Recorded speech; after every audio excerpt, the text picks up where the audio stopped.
Breaking news చూస్తున్నాం. Assistant choreographer పై లైంగిక వేధింపుల నేపథ్యంలో పోక్సో కేసులో ప్రముఖ కొరియోగ్రాఫర్ జానీ మాస్టర్ అరెస్ట్ అయిన విషయం తెలిసిందే. అయితే తాజాగా తాను అవార్డు అందుకోవాలని తనకు 5 రోజుల పాటు మధ్యంతర బెయిల్ మంజూరు చేయాలంటూ కోర్టులో పిటిషన్ దాఖలు చేశాడు.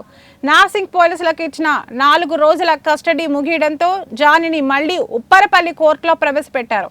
అనంతరం అతడిని చంచల్గూడ జైలుకు తరలించారు. నాకు ఇటీవల ఉత్తమ నృత్య దర్శకుడిగా అవార్డు వచ్చింది. దానికోసం ఢిల్లీ వెళ్లి అవార్డు అందుకోవాల్సి ఉంది.